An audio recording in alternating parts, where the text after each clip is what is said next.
तो पीछे हमने पढ़ा कि हमारी जो बेसिकली डिस्क डिस्प्लेसमेंट है उसकी एटियोलॉजी क्या बनती है।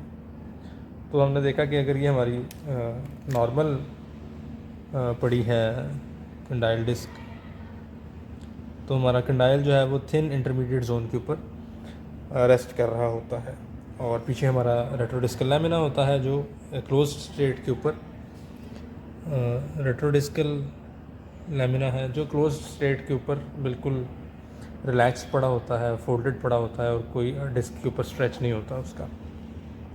और आगे हमारा स्पीरियर लैटरल टेरिगॉइड पड़ा होता है जिसका नेचुरल मसल टोनस जो है वो डिस्क को थोड़ा सा आगे खींच के रखता है रेस्टिंग स्टेज के ऊपर, ताकि आपका condyle at the junction of intermediate and posterior border के ऊपर क्लूड कर रहा हो या रेस्ट कर रहा हो। फिर हमने देखा कि जब कंडाइल की पोजीशनिंग फॉसा के अंदर सेंट्रिक रिलेशन में नहीं रहती, यानी मोस्ट स्टेबल पोजीशन में नहीं रहती, और उस पोजीशन के ऊपर एक्सेसिव लोडिंग होती है उस जॉइंट के ऊपर क्लेंचिंग, ब्रेक्सिंग या पैराफंक्शनल एक्टिविटी की वजह से, तो फिर यहाँ पे आपकी जॉइंट जो डिस्क है उसकी थिनिंग स्टार्ट हो जाती है। जो पीछे से पोस्टीरियर बॉर्डर यूजुअली थिकर होता है इंटरमीडिएट जोन से, वो प्रोग्रेसिवली आपका थिन होना शुरू हो जाता है इस तरह। और अब जो डिस्क की नॉर्मल मॉर्फोलॉजी है वो आपकी मेंटेन नहीं रहती, तो उसकी फिर नॉर्मल पोजीशनिंग भी मेंटेन नहीं रहती।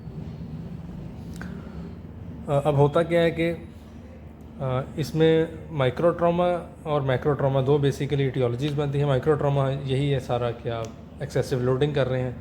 मैक्रो ट्रॉमा ये है कि कोई जिस तरह रोड ट्रैफिक एक्सीडेंट होता है उसमें पेशेंट को एकदम जर्क फोर्स लगी है और उससे बेसिकली आपके डिस्क के साथ जो मीडियल और लैटरल लिगामेंट्स अटैच्ड होते हैं वो स्ट्रेच हो जाते हैं, और लिगामेंट्स एक बार स्ट्रेच हो जाएं तो फिर वो वापस अपनी शेप में नहीं आते क्योंकि उनमें कोई इलास्टिसिटी नहीं होती। अच्छा, होगा क्या कि अब जो आपका सुपीरियर लैटरल टेरिगॉइड होगा वो बेसिकली आपकी डिस्क को अपने मसल टोनस की वजह से और आगे खींच लेगा। इनिशियली जो नॉर्मल स्टेट है आपकी उसमें ये चीज़ रुकती ऐसे है कि यानी यहाँ पे भी सुपीरियर लैटरल टेरिगॉइड है जो इसको आगे खींच रहा है, लेकिन यहाँ पे जो डिस्क की नॉर्मल मॉर्फोलॉजी है कि पीछे थिकर पार्ट है तो वो एक हाथ से आगे नहीं खींची जाती, और इसलिए कंडाइल आपका डिस्क और इंटरमीडिएट और थिकर जोन पोस्टीरियर जोन के दरमियान में के जंक्शन में बेसिकली इंक्लूड करता है या रेस्ट करता है। इसके अंदर पीछे वाला जोन भी आपका थिन हो गया, तो जब आपका मसल टोनस उसको आगे खींच रहा है तो उसकी मॉर्फोलॉजी इसको रोक नहीं रही, और ये ऑलरेडी रिलैक्स्ड फोल्डेड स्टेट में पड़ा तो ये भी उसको नहीं रोक रहा, तो आपकी डिस्क फिर आगे पुल हो जाती है, खींची जाती है। अब जब तक तो आपकी डिस्क इतनी आगे खींची जाती है कि आपका कंडाइल इस बॉर्डर के ऊपर क्लूड कर रहा हो या रेस्ट कर रहा हो, यानी इस रीजन में posterior border of the disc के ऊपर, तो इसको कहते हैं डिस्क डिस्प्लेसमेंट। और इस स्टेज के अंदर आपका पेशेंट मुंह खोलता है, तो जब आपकी कंडाइल इस बॉर्डर से अपने नॉर्मल पोजीशन में जाता है तो एक क्लिक की आवाज़ आती है, और फिर जब बंद कर रहा होता है तो बिल्कुल बंद करते हुए जब दोबारा सुपीरियर लैटरल टेरिगॉइड का टोनस इसको आगे खींच लेता है तो फिर क्लिक की आवाज़ आती है। ठीक हो गया। दूसरी सिनेरियो ये है कि आपकी जो डिस्क है वो फिर टोटली डिस्प्लेस हो गई है, यानी ये आपका कंडाइल है, अगर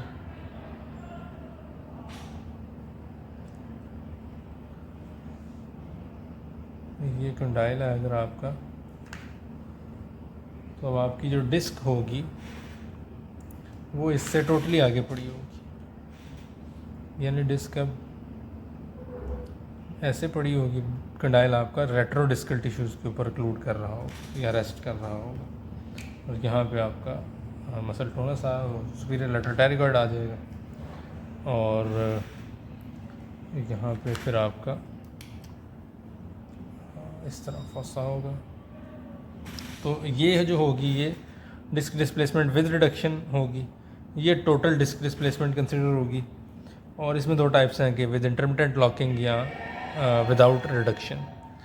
तो विद इंटरमिटेंट लॉकिंग में ये होता है कि पेशेंट जो है वो राइट लेफ़्ट या प्रोट्रूड करके मुंह खोले तो डिस्क दोबारा से अपनी नॉर्मल पोजीशन में आ जाती है, यानी कंडाइल दोबारा डिस्क के ऊपर चला जाता है और पोजीशन रिड्यूस हो जाती है। लेकिन विदाउट रिडक्शन में क्या होता है कि अगर आपका पेशेंट राइट लेफ़्ट या प्रोट्रूड करके भी खोलता है तो आपकी कंडाइल और डिस्क की नॉर्मल मॉर्फोलॉजी मेंटेन नहीं होती। अब ये ध्यान में रखें कि जब आपका कंडाइल डिस्क से पीछे है या पोस्टीरियर बॉर्डर पे क्लूड कर रहा है तो इनकी नॉर्मल ट्रांसलेटरी मोशन नहीं हो पा रहा है, यानी कंडाइल नॉर्मल ट्रांसलेट नहीं कर पा रहा। फिर जब वो क्लिक होगी और ये दोबारा इंटरमीडिएट जोन पे चला जाएगा, फिर उसकी नॉर्मल ट्रांसलेटरी मूवमेंट स्टार्ट होगी। और इसके अंदर क्योंकि वो कभी भी डिस्क के ऊपर नहीं आएगा तो उसकी नॉर्मल ट्रांसलेटरी मूवमेंट होगी ही नहीं।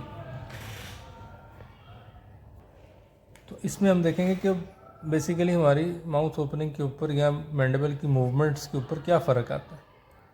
फ़र्ज़ कर लेंगे हमारे अपर टीथ हैं और ये लोअर टीथ हैं, ज़्यादा छोटे हो गए, यानी ये हमारे लोअर इंसाइजर्स और अपर इंसाइजर्स, ठीक है। अब अगर हम इनकी मिड लाइंस को इंसाइड कर लें कि यानी अपर और लोअर मिड लाइंस ऑन है, और आपने अपर की मिड लाइन क्योंकि वो स्टेशनरी रहेगा उसके रेफरेंस से देखने के लोअर के दांतों की मूवमेंट किस तरह से हो रही है ड्यूरिंग माउथ ओपनिंग, तो वो कैसे होगी। अब ज़हन में रखें कि हम पहले डिस्क डिस्प्लेसमेंट विद रिडक्शन को देख रहे हैं। डिस्क डिस्प्लेसमेंट विद रिडक्शन में ये हो रहा है, फॉर एग्जांपल हम कहते हैं कि राइट साइड पे डिस्क डिस्प्लेस्ड है लेकिन विद सम ओपनिंग वो रिड्यूस हो जाती है, नॉर्मल पोजीशन पे आ जाती है। ये समझ लें राइट साइड है, ये लेफ़्ट साइड है, ठीक हो गया। अब क्या होगा कि जब मुंह खोलना वो शुरू करेगा तो राइट साइड पे हमारी डिस्क डिस्प्लेस्ड है, मैं इस पे क्रॉस लगा देता हूँ कि यहाँ पे प्रॉब्लम है। तो डिस्क डिस्प्लेस्ड है राइट साइड पे, आपके पेशेंट ने मुंह खोलना शुरू किया, यहाँ पे नॉर्मल ट्रांसलेटरी मूवमेंट हो रही है, यहाँ पे नॉर्मल ट्रांसलेटरी मूवमेंट नहीं हो रही। तो यहाँ पे क्योंकि नॉर्मल मैंडिबल मूव कर रहा है और डाउनवर्ड आने की कोशिश कर रहा है और यहाँ पे मूवमेंट नहीं हो पा रही, तो आपका पेशेंट का जो जॉ होगा वो उस तरफ को डिविएट होना शुरू हो जाएगा जिस तरफ पे प्रॉब्लम होगी, यानी आपके जो ये माउथ ओपनिंग की कर्व बनेगी वो स्टार्ट में इस तरफ जाना शुरू कर देगी। फिर क्या होगा, थोड़ी सी मूवमेंट के बाद आपकी जो यहाँ की डिस्क विद रिडक्शन की डिस्प्लेसमेंट थी वो रिड्यूस होगी, क्लिक की आवाज़ आएगी और यहाँ की भी ट्रांसलेटरी मूवमेंट नॉर्मल हो जाएगी, यहाँ की भी पहले ही नॉर्मल थी, तो ये आपका वापस सेंटर में आ जाएगा। यानी जब फुल माउथ ओपन हुआ होगा तो मिड लाइन्स दोबारा कोइंसाइड हो जाएंगी। ये जो मूवमेंट है ये शो करती है कि ये आपकी डिस्क डिस्प्लेसमेंट विद रिडक्शन का एक साइन है। अब आ जाए डिस्क डिस्प्लेसमेंट विदाउट रिडक्शन पे, उसमें क्या होगा। हम इसी की एग्जांपल लेते हैं। मैं यहाँ पे इतना लिख देता हूँ कि रेड से जो ड्रॉ हुआ है वो डिस्क डिस्प्लेसमेंट विद रिडक्शन है। अब हम ब्लू से ड्रॉ कर देंगे, वो डिस्क डिस्प्लेसमेंट विदाउट रिडक्शन होगी, यानी उसमें आपका क्या ओपनिंग का विदाउट रिडक्शन कर्व बनेगा। आपके पेशेंट की राइट साइड की डिस्क डिस्प्लेस्ड है, उसने ट्रांसलेटरी मूवमेंट नहीं करनी, यहाँ पे ट्रांसलेटरी मूवमेंट होगी। पेशेंट ने मुंह खोलना शुरू किया, राइट साइड का कंडाइल ट्रांसलेट नहीं कर रहा, लेफ्ट साइड का कंडाइल ट्रांसलेट कर रहा है, यहाँ से मूवमेंट नॉर्मल हो रही है, यहाँ से नहीं हो रही, तो उस तरफ को मैंडिबल डिविएट करेगा, डिविएट करता जाएगा करता जाएगा करता जाएगा। और क्योंकि यहाँ पे नॉर्मल ट्रांसलेटरी मूवमेंट नहीं हो रही तो आपकी ऑब्वियसली माउथ ओपनिंग लिमिटेड हो जाएगी, वो पूरा मुंह नहीं खोल सकेगा और जो मिड लाइन करेक्शन है वो भी नहीं होगी। तो with opening mandible towards the side of disc displacement shift कर जाएगा और जितनी ओवरऑल ओपनिंग होनी थी उससे कम ओपनिंग होगी। तो ये आपका बनेगा डिस्क डिस्प्लेसमेंट विदाउट रिडक्शन की माउथ ओपनिंग का कर्व, और जो रेड में होगा वो आपका डिस्क डिस्प्लेसमेंट विद रिडक्शन का कर्व। तो ये एक क्लिनिकल साइन है ये देखने के लिए कि आपकी जो यानी मूवमेंट्स हैं आपकी दोनों बीमारियों के अंदर कैसे होंगी। इंटरेस्टिंगली या इंपॉर्टेंटली आप कहें कि यहाँ पे आके जहाँ पे उसकी करेक्शन स्टार्ट हो रही है डिस्क डिस्प्लेसमेंट विद रिडक्शन में, यहाँ पे आपको एक क्लिक की आवाज़ आएगी और जब बिल्कुल बंद होने लगेगा यहाँ पे पहुँच जाएगा तो वो वापस डिस्क डिस्प्लेस होने की रेसिप्रोकल क्लिक की आवाज़ आएगी, ठीक हो गया। जबकि जो विदाउट रिडक्शन की आपकी मूवमेंट्स होंगी उसमें कोई क्लिक नहीं होगी क्योंकि वो जॉइंट रिड्यूस नहीं हो रहा, वो टोटली डिस्प्लेस्ड ही रह रहा है, ठीक हो गया। तो ये आपने मूवमेंट से इसको देखा कि आपने कैसे आइडेंटिफाई करना है। आगे हम अब देखते हैं एडहेरेंस और एडहीन क्या चीज़ होती है।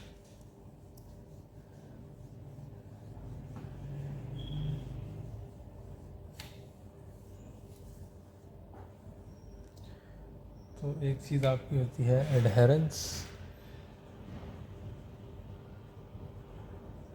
और एक चीज़ आपकी होती है एडहीन।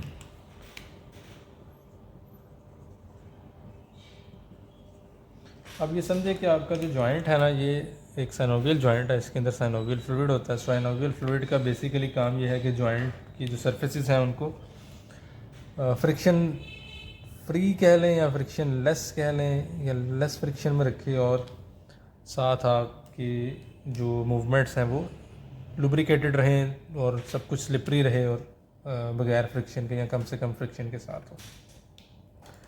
अब कुछ पेशेंट्स ऐसे होते हैं, अच्छा नॉर्मल आप ये समझें कि आपके यहाँ पे साइनोवियल फ्लूइड है, वो मैं ब्लैक से बना देता हूँ, जो कि सारे सर्फेसिस को लुब्रिकेटेड रखता है, और ये सारे सर्फेसिस इस वक्त वेट हैं जब आपकी नॉर्मल मूवमेंट्स हो रही हैं, ठीक है।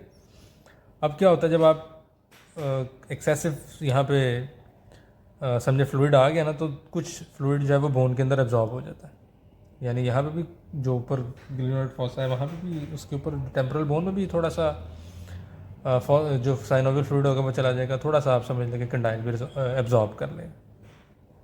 अब क्या होगा जब लोडिंग होगी ना एक्सेसिवली, यानी यहाँ से कंडाइल ऊपर जाएगा, ज़ोर लगाएगा और यहाँ पे इंट्राआर्टिकुलर प्रेशर इंक्रीज़ करेगा, तो इन ब्लड जो बेसिकली बोन है वो उन पर भी प्रेशर पड़ रहा है यहाँ पे, तो यहाँ से पहले तो जो यहाँ पे फ्लूइड है वो इसको लुब्रिकेट रखेगा और उसकी अपना फंक्शन परफॉर्म करेगा, लेकिन कुछ अर्से के बाद अगर ये ज़्यादा देर तक लोडिंग रहती है तो फिर आपकी बोन में से भी जो यानी एब्जॉर्ब्ड साइनोवियल फ्लूइड है वो बाहर निकल आता है और वो इसको लुब्रिकेट करता है, तो इसको आप वीपिंग लुब्रिकेशन कहते हैं।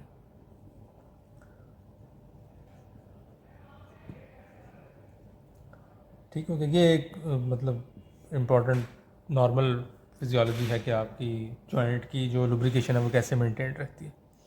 दूसरी इंपॉर्टेंट चीज़ है कि स्टैटिक लोडिंग क्या होती है। अब इसमें मेन जो एटियोलॉजी आएगी एडहेरेंस और एडहीजन में, वो है स्टैटिक लोडिंग। स्टैटिक लोडिंग का मतलब है, एक चीज़ होती है डायनामिक लोडिंग। डायनामिक लोडिंग है जैसे आप खाना खा रहे हैं, खाना खाने में क्या है, आपका मैंडिबल नॉर्मल मूवमेंट शो कर रहा है और आपके इंटर अक्लूजल सर्फेसिस के अंदर कोई खाने की चीज़ है जिसको आप च्यू कर रहे हैं, तो उसकी वजह से आपके कंडाइल्स के ऊपर लोडिंग हो रही है, फोर्स लग रही है, तो ये कहलाएगी डायनामिक लोडिंग। स्टैटिक लोडिंग क्या होती है कि आपका मुंह बंद है, आप रेस्टिंग स्टेज के अंदर हैं, लेकिन आपके कंडाइल्स पे लोड पड़ रहा है। लोड कैसे पड़ रहा है, जैसे आप क्लेंचिंग कर रहे हैं या ब्रक्सिंग कर रहे हैं, तो मैंडिबल कोई नॉर्मल मूवमेंट शो नहीं कर रहा, लेकिन कंडाइल्स के ऊपर आपकी क्लेंचिंग ब्रक्सिंग की वजह से जो है वो यानी अपवर्ड फोर्स पड़ रही है, क्लोजिंग की फोर्स पड़ रही है। अच्छा, तो मेन चीज़ है आपकी स्टैटिक लोडिंग। अब प्रोलॉन्ग्ड स्टैटिक लोडिंग अगर होती है तो क्या होता है, हमने देखा कि जो आपका साइनोवियल फ्लूइड है वो ज़रूरी है जॉइंट की लुब्रिकेशन के लिए, उसको स्मूथ रखने के लिए, ताकि फ्रिक्शन फ्री मूवमेंट्स होती है। अब क्या होगा जब प्रोलॉन्ग स्टैटिक लोडिंग होगी, यानी प्रोलॉन्ग्ड आपके मैंडिबल के ऊपर एक अननेचुरल भी कह सकते हैं इसको, फोर्स लगती रहे, वो इंट्राआर्टिकुलर प्रेशर इंक्रीज़ करके रखे, तो विद टाइम ये वाला साइनोवियल फ्लूइड जो ऑलरेडी जॉइंट कैविटी में पड़ा था वो रन आउट हो जाएगा। फिर वीपिंग लुब्रिकेशन स्टार्ट होगी, जो साइनोवियल फ्लूइड आपका था बोन के अंदर एब्जॉर्ब हुआ वो बाहर आएगा, वो लुब्रिकेशन स्टार्ट करेगा। लेकिन अगर आपकी प्रोलॉन्ग्ड रहती है, इंपॉर्टेंस ऑफ प्रोलॉन्ग्ड रहती है स्टैटिक लोडिंग, तो ये जो एब्जॉर्ब्ड साइनोवियल फ्लूइड है ये भी रन आउट हो जाएगा और इवेंचुअली आपके जॉइंट में जो सर्फेसिस की लुब्रिकेशन थी और फ्रिक्शन कम करने का फैक्टर था वो ख़त्म हो जाएगा। तो इनके दरमियान में जो है वो फ्रिक्शन ज़्यादा हो जाएगी और चांसेस हो जाएंगे कि कंडाइल और डिस्क के दरमियान कनेक्शन बन जाए या डिस्क और फोसा के दरमियान में कनेक्शन बन जाए। ठीक है, अब आपका एक टेम्परेरी या परमानेंट कनेक्शन बन गया है, या कोई कह लें फ्यूजन हो गई है कंडाइल और डिस्क के दरमियान या डिस्क और फोसा के दरमियान। दोनों में यही होगा, फ़र्क क्या है कि जो एडहेरेंस है ये टेम्परेरी है और एडहीजन जो है वो परमानेंट। अच्छा, यानी कि क्या मतलब हुआ, आपकी जो कनेक्शन है या जो अटैचमेंट है वो बन गई, फ्यूजन हो गई। अब आपने जब पेशेंट ने मुंह खोलना शुरू किया तो उसकी जो फोर्स लगी उसकी वजह से वो जो कनेक्शन बन गया था वो ब्रेक हो गया, और उसके बाद आपकी नॉर्मल मूवमेंट शुरू हो गई। तो ये जो होगी, ये फिनोमेना होगा, ये एडहेरेंस होगा कि ये टेम्परेरी है। जब पेशेंट मुंह खोलता है तो वो जो फ्यूजन हुई होती है वो ब्रेक हो जाती है, और जो ब्रेक होती है उसकी क्लिक की आवाज़ आती है। यानी पेशेंट ने स्टैटिक लोडिंग की, प्रोलॉन्ग स्टैटिक लोडिंग की, उसके बाद क्या हुआ कि एडहेरेंस हो गई, एडहेरेंस हो गई। उसके बाद फर्स्ट मूवमेंट के ऊपर वो एडहेरेंस ब्रेक हो गई, ब्रेक इन एडहेरेंस, और यहाँ पे आपको क्लिक की आवाज़ आएगी, यानी यहाँ क्लिक होगी, और उसके बाद फिर आगे फ्री मूवमेंट्स होती रहेंगी, यानी बाकी मूवमेंट्स के ऊपर कोई फ़र्क नहीं पड़ रहा। पेशेंट ने स्टैटिक लोडिंग की ज़्यादा देर तक, कुछ घंटों तक, वो पैरानॉर्मल जो उसकी हैबिट है ब्रक्सिंग की, क्लेंचिंग की, वो करता रहा। जो साइनोवियल फ्लूइड था वो रन आउट हो गया सारा, फ्रिक्शन बढ़ गई और कोई अटैचमेंट बन गई आपकी डिस्क और कंडाइल या डिस्क और फॉसा के दरमियान में। फिर आपने जब मुँह खोला पहली दफ़ा, फर्स्ट मूवमेंट की ओपनिंग की या प्रोट्रूजन की, उसमें ये जो कनेक्शन बना हुआ था ये ब्रेक हुआ, उसमें क्लिक की आवाज़ आई, और उसके बाद जब तक दोबारा प्रोलॉन्ग स्टैटिक लोडिंग नहीं होती वो दोबारा कनेक्शन नहीं बनेगा और फिर आपकी फ्रीली मूवमेंट्स होती रहेंगी। ये है आपकी एडहेरेंस। अब अगर एडहेरेंस प्रोलॉन्ग्ड रहे या स्टैटिक लोडिंग प्रोलॉन्ग्ड रहे तो वो इवेंचुअली फिर आपकी एडहीयन में चेंज हो जाती है। अब मैं ये मिटा देता हूँ इतना पार्ट।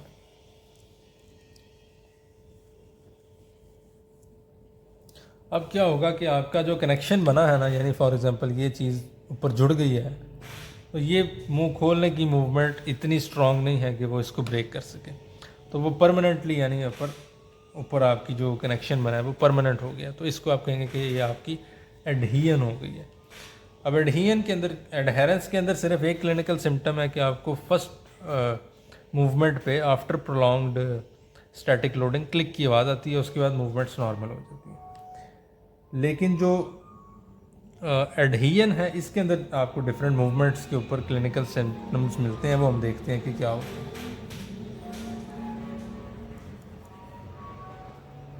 लुब्रिकेशन भी मिटा देते हैं, वो आप समझ तो गए।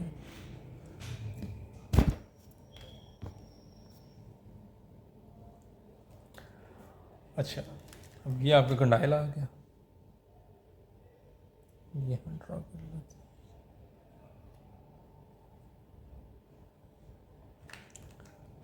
और ये आपकी डिस्क आ गई,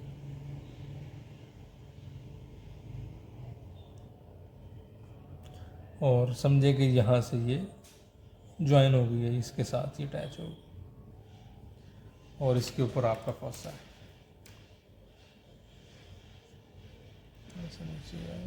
ऐसे। अच्छा, अब सबसे पहले ये चीज़ समझे कि जो एडहीयन है ये दो जगह पे हो सकती है, कंडाइल और डिस्क के दरमियान में, डिस्क और फॉसा के दरमियान में। जो अटैचमेंट यहाँ पे होगी उसको आप कहेंगे इन्फीरियर जॉइंट कैविटी में हो जाएगी, और जो ऊपर होगी वो आपकी ऑब्वियसली सुपीरियर जॉइंट कैविटी में, यानी डिस्क से नीचे है तो इन्फीरियर है और डिस्क से ऊपर है तो सुपीरियर। अब इन दोनों जॉइंट कैविटीज़ में मूवमेंट्स डिफरेंट होती हैं। आसानी के लिए ये समझ लें कि जो इन्फीरियर जॉइंट कैविटी है वहाँ पे रोटेशन होती है, जो सुपीरियर जॉइंट कैविटी है वहाँ पे ट्रांसलेशन होती है। अच्छा, अब आप समझें कि आपका कंडाइल और डिस्क एक दूसरे के साथ जुड़ गए हैं, लेकिन डिस्क ऊपर से फ्री है और बाकी उसकी अटैचमेंट्स नॉर्मल काम कर रही हैं। तो जब इस कंडाइल को इन्फीरियर लैटरल टेरिगॉइड आगे खींचेगा मुंह प्रोट्रूड करने के लिए, तो ये आगे खींचा जाएगा और डिस्क को साथ साथ लेके आएगा। डिस्क ने उसके वैसे भी साथ जाना होता है, तो वैसे ही जुड़ गई है तो डिस्क साथ साथ चली जाएगी, यानी ट्रांसलेटरी मूवमेंट के ऊपर तो कोई फ़र्क नहीं पड़ रहा। तो ट्रांसलेशन जो है वो नॉर्मल है, लेकिन रोटेशन देखें, रोटेशन में ये होता है कि आपका इनिशियल जो 10-15-20 मिलीमीटर की मूवमेंट है, ओपनिंग है, उसके अंदर आपका जो डिस्क है वो वहीं रहती है, कंडाइल रोटेट करता है उस डिस्क के ऊपर। उसके लिए ज़रूरी है कि आप ये समझें ऐसे है, ये अगर आपकी डिस्क है तो ये कंडाइल है, तो इनिशियल जो मूवमेंट होगी वो इस तरह से सिर्फ रोटेशन की होगी, उसमें डिस्क नहीं मूव कर रहे, रोटेट हो जाएगा, उसके बाद ये इस तरह के मूव करेंगे। ठीक है, तो ये जो रोटेशन की मूवमेंट है इसके लिए कंडाइल और डिस्क को एक दूसरे से अटैच्ड नहीं होना होता, यानी फ्री होना ज़रूरी है। अब अगर ये अटैच्ड है तो ये कंडाइल रोटेट नहीं कर सकता, या रोटेट करेगा तो डिस्क साथ रोटेट करेगी, जो कि फेवरेबल नहीं। तो एक ही मूवमेंट हो सकती है जो ट्रांसलेशन की होगी, ठीक है। अब हमें पता है कि जो नॉर्मल माउथ ओपनिंग है वो इनिशियल रोटेशन से होती है, बाद में ट्रांसलेशन से होती है। तो रोटेशन हमें पता चला कि नहीं होगी। ये सारी बातें हो रही है इन्फीरियर जॉइंट कैविटी की एडहियन में, कि कंडाइल और डिस्क जो है वो आपस में जुड़ गए हैं। तो ट्रांसलेशन नॉर्मल है, रोटेशन मुश्किल है, या मुश्किल नहीं होगी। तो इसका ओवरऑल सिम्टम कह लें ये आएगा कि आपकी इनिशियल जो ओपनिंग होगी वो थोड़ी सी रिस्ट्रिक्टिव सी फील होगी, क्योंकि आपकी रोटेशन नहीं हो रही। लेकिन आपका जितना मुंह खुलता है उतना खुल जाएगा, और माउथ ओपनिंग लिमिटेड नहीं होगी, क्योंकि आपकी ट्रांसलेशन नॉर्मल हो रही है। ठीक हो गया। अब दूसरी सिनेरियो देखें, वो मैं यहाँ बना लेता हूँ ताकि डिफ्रेंशिएशन हो जाए उसके अंदर। ये आपका कंडाइल हो गया,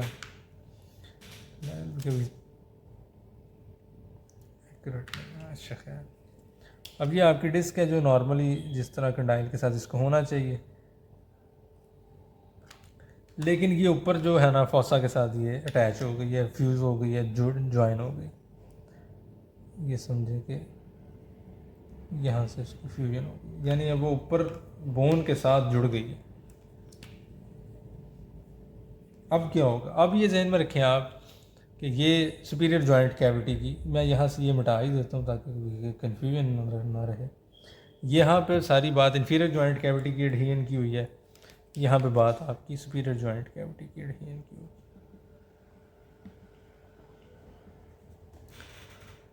अब आप देखें कि आपकी डिस्क जो है वो ऊपर बोन के साथ जुड़ गई है, तो डिस्क फॉरवर्ड मूव नहीं कर सकती, ठीक है। लेकिन कंडाइल और डिस्क आपस में नहीं जुड़े, वो उनकी नॉर्मल रिलेशन मेंटेन्ड है।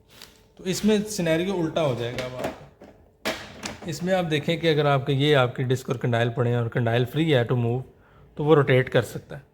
लेकिन जब वो ट्रांसलेट करना चाहेगा और डिस्क को अपने साथ आगे खींचेगा, तो डिस्क आगे नहीं जाएगी, क्योंकि ऊपर वो बोन के साथ अटैच हो गई। तो जो सुपीरियर जॉइंट कैविटी की एडहियन होगी, उसके अंदर आपकी ट्रांसलेशन नहीं होगी और रोटेशन हो सकेगी। तो इसके अंदर क्योंकि ट्रांसलेशन नहीं हो पा रही, तो लिमिटेड माउथ ओपनिंग होगी। ठीक हो गया। और इसके अंदर आपकी नॉर्मल माउथ ओपनिंग होगी, क्योंकि आप ट्रांसलेट कर सकते हैं। यानी इसमें आपको मूवमेंट स्टार्ट करने में प्रॉब्लम होगी, थोड़ी सी रिजिड फील होगी, लेकिन टोटली माउथ ओपन हो जाएगा और कोई लिमिटेड माउथ ओपनिंग का साइन नहीं है। इसके अंदर आपको इनिशियल मूवमेंट तो नॉर्मल फील होगी, लेकिन आप एक हद से ज़्यादा मुंह नहीं खोल सकेंगे, क्योंकि आपकी डिस्क आगे नहीं जा रही। डिस्क आगे नहीं जा रही तो कंडाइल भी आगे नहीं जा रहा। ठीक हो गया। तो ये आपकी एडहियन और एडहेरेंस है।